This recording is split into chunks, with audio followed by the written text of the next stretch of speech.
It's great to be here today in Most Loved Workplace today with Todd Olsen. Todd's the CEO of Pendo.io, and it's awesome time because he has not only a Most Loved Workplace, but he is doubling in size, and he has more growth. He's gotten a lot of success, and the company itself is just wonderful. Todd, welcome. It's great to be here. Thanks for having me.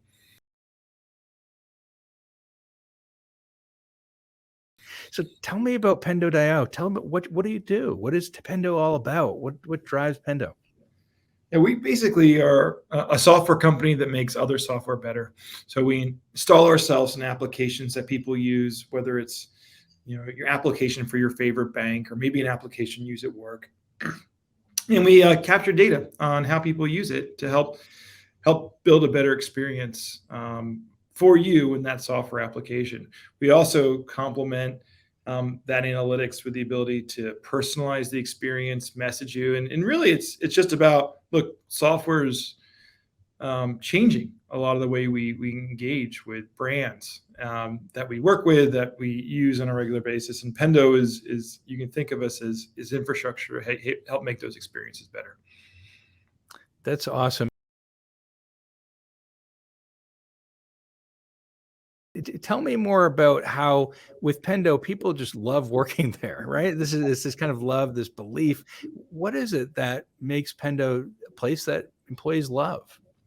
Well, I think the first thing is being intentional and focusing on it. I think there is no like, oh, we're just going to create a culture and magically things will be okay. I think from the early days, we've decided that in order to build the kind of company we want and to serve customers the way we want to serve customers, we need employees that are engaged and happy and love being here, because that will come through with the customers.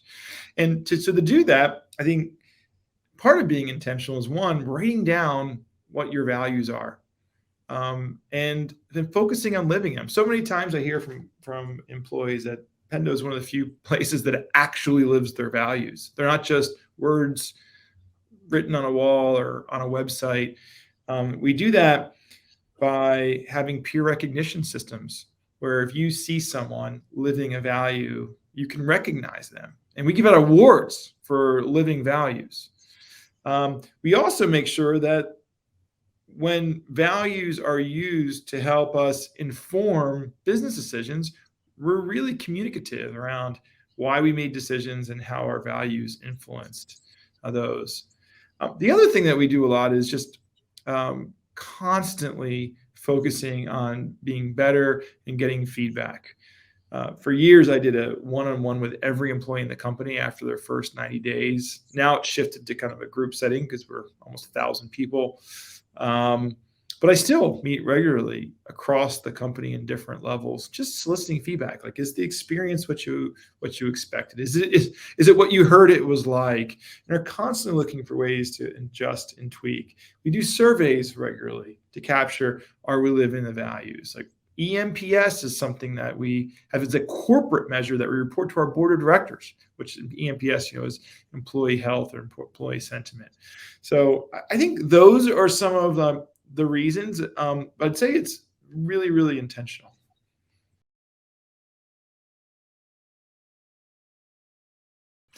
Todd, I love what you had mentioned about awards for living values. Wow. Tell me how that manifests. How does that, examples of that, and what are the awards and what have people done to show that? Yeah. So we have 7 core values, and one of them is maniacal focus on the customer. So it's a very customer focused organization. And every day, I say someone at Pendo, because we have, again, nearly 1,000 people, are doing extraordinary things for customers. That, look, if it was relying on like me to see each and every one of these people doing it, it certainly wouldn't scale or work.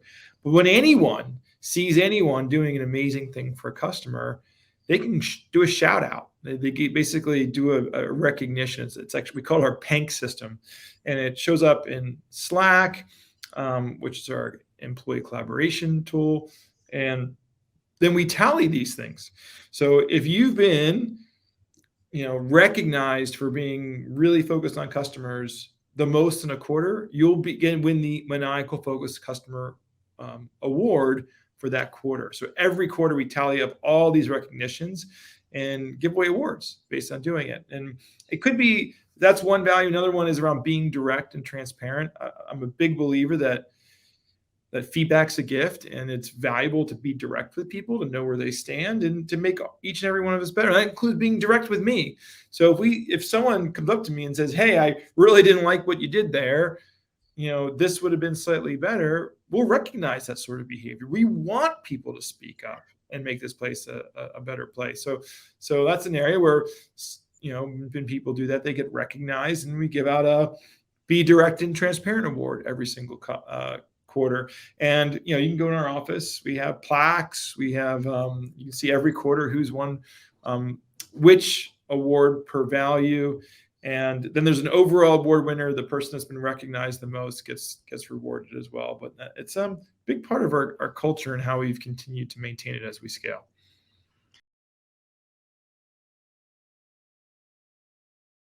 Well, let's talk about you, Todd Olsen, and the leader himself. Tell me about your leadership philosophy and values as a person and as a CEO. Well, look, I think I've already touched on some of them. I mean, and some of them are codified in our core values. I really care about customers. I really care about direct and honest and transparent communication. I think transparency is one of the things that does probably set myself and us apart. And I'll say being transparent is uncomfortable to managers, specifically from traditional organizations. I like to share everything. We have very few secrets. Very few situations only people are in the know. And I think it's really made it a better place. I think you'll also, I think people describe me as a very hands-on leader. So I just don't believe that my title means that certain jobs are too small for me or I shouldn't be doing. So I think I'm willing to roll up my sleeves, and whether it's coaching someone in an organization on how to deal with another colleague, or whether it's working with someone in a sales or customer capacity to help take care of a customer better, whether it's whiteboarding with an engineering or product person, just like I actually enjoy that. I enjoy just solving real problems and being with the team. And look, I've had the fortunate pleasure of being in tech for over 20 years in my career. And I've seen a lot of stuff. The company should use that. I'm just an experienced person. You don't want to just relegate to me to making a few big decisions or what have you. I like being in the trenches and really being part of the team. I think that's a big part of my leadership style. And I think that cascades down. I think everyone who works for me and down feels that way, that we're all on this team together. We have an aligned set of goals, and that it takes each and every one of us to succeed. I like that a lot. And you see that with Elon Musk. He's down there and he's actually doing the work, right? He's creating, he's thinking, he's innovating, he's developing, because he has that experience, back from, PayPal, the software development. I mean, why not? Your experience, you do a great job. You lead developers, and that's what should happen, right? That's your expertise. That's really cool. You said that. And that's a lot of, what Most Love Workplace is all about, the book. And it's about, getting into the work, collaborating, being part of the ecosystem, and really digging what you're doing every day. And so that sounds just spot on. It really is. Finally, where do you see Pendo going? In the future, where do you see it going in the next year or so? What's next?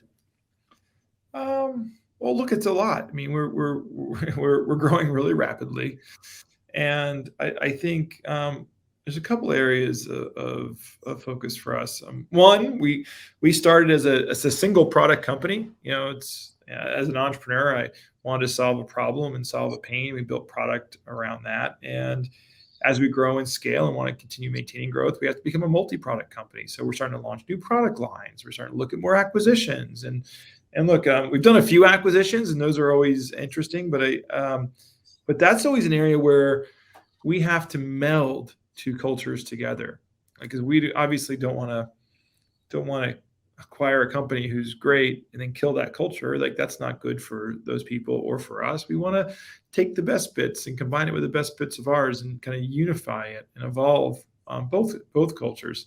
Like, the other big piece is international. We are predominantly a North American or even US based business.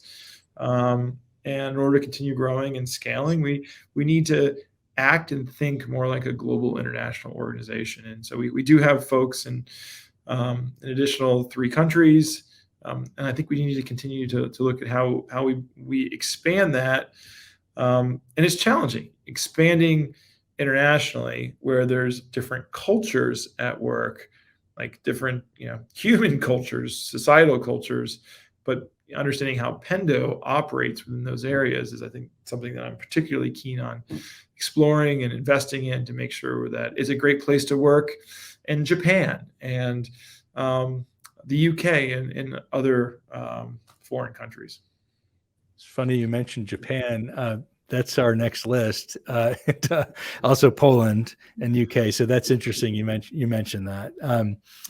Yeah, Japan is it's a different culture, we'd say. Yeah. Right? It really is. They would also agree, and I think many people in Japan and as well as companies in Japan have a unique culture, and it's about like melding, and seeing and looking out from here, right? You explore it from in front of you and different perspectives of that culture, and then how do we find those elements that are really strong and magnetic that we all can really become part of, that we want to become part of, and makes us both better, right? Things that we can do better and things that we appreciate about what we already are.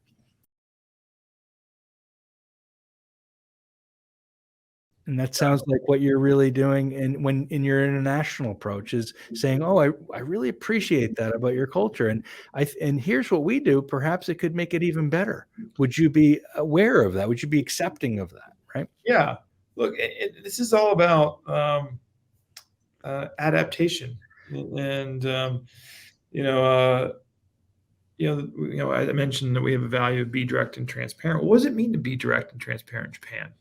Probably different than what it means in the US or even Europe, and so exploring that and making sure that it's comfortable for those individuals and natural is, I think, really, really an interesting area that we can innovate on. And because, yeah, we want to be a loved place to work in Japan, obviously.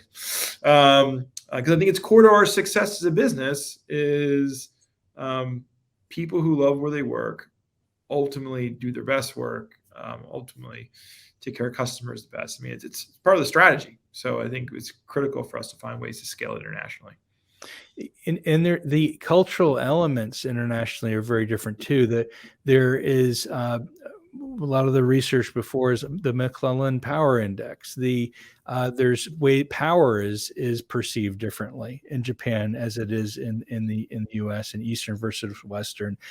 There's other constructs too of high trust, low trust, high context, low context. You need more cultures that have high in Asia, more high, sometimes in the US more low context. There's numerous studies that show the differences, and then you have to test those studies again because they change, they shift with new generations, with a new influx of talent, and whether there is really the living of that research and behaviors, or they're just perceptions, is a big question too, right? So there could be more similarities than there are dissimilarities, perhaps due to language differential. There's so many questions, isn't there? Oh, 100%. And actually, an interesting just a fact is, as I mentioned, our values are big, important, important way that we live our culture. And we refreshed our values early this year. So as I said, we have 7. We've had 7 since about 2016. We started the company actually in 2014, early 2014, with 4 values. So twice we revisited these things that are very, very, very important. We've made adjustments, we've changed them, we've adapted them. The refresh in many ways was to help address some of the issues you're talking about, which is, are these words that we're using? So I keep talking about being direct. Before the value is be direct, I used to say brutal honesty. And what we found is the word brutal honesty in English translates very different when you look globally. And it's one of these things like, yeah. When it's, I don't know, when you're 400 people, 500 people, and everyone kind of knows what it means, like, it's fine. It's fine, But as you grow really, really fast, and people don't know what it means, and they're just reading these words, they're getting confused. It's not helping the culture. So we adjusted the words, refreshed all the values to make sure the words translated well. The words were explainable. They were clear. And I think we've come up with a rubric through interviewing process, like what questions you can ask, which can help test whether this person is a good fit or not with respect to our values, right? A lot of investment here just to make sure it's clear and understandable by a global audience. And I think that's, you're touching on something I think very, very important. But if these things are important, you have to invest time and energy into them, just like you invest time and energy in everything else. So that's one of the cool things I think we've done this year specifically. Absolutely. And people don't realize it's time, energy, investment. There's also monetary. These are very important things. And where you're touching on too, the word brutal honesty goes back to the way in which people feel within government regimes. Are they being brutal with me? Are they going to harm me? That question, and then the question itself can be actually people are being placed into defensive positions with a question versus a statement. So you're shifting the statement really so you're saying, this is the question. So I would say to you, hi, Todd, tell me more about who you are, right? Versus, who are you? How do they feel?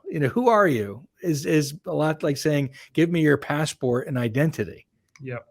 Versus, Todd, tell me more about who you are, right? And even the directive could be seen as brutal honesty. So me saying to you, tell me, versus, please let me know you better. Please help me understand. That's, now we're getting even deeper to this concept of friendship, which is pervasive in Asia. Friendship is very pervasive, and respect, honesty, the whole concept of really loving another's way of being, respecting their way of being. It's really deep in their culture. 100%.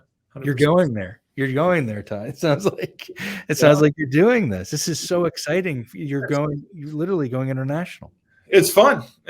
Look, it's a journey, and we're early in that journey. But yeah, I think, look, I mean, I'm sure we'll learn a lot as we continue down this path. It's cool though, Todd. Even if that's a year or two away, right? The lessons can be learned in the here and now inside your company now. Even the concept of respect that you're doing, and you're already leading around, how we accept and love another person inside of your company. Yeah, that's good. That's a good point. Todd Olsen, Pendo, awesome person, leader, done great jobs instead of Pendo doubling in size, doing amazing things, going international. Thanks for joining me today. My pleasure. Thanks for having me, Louis. Take care.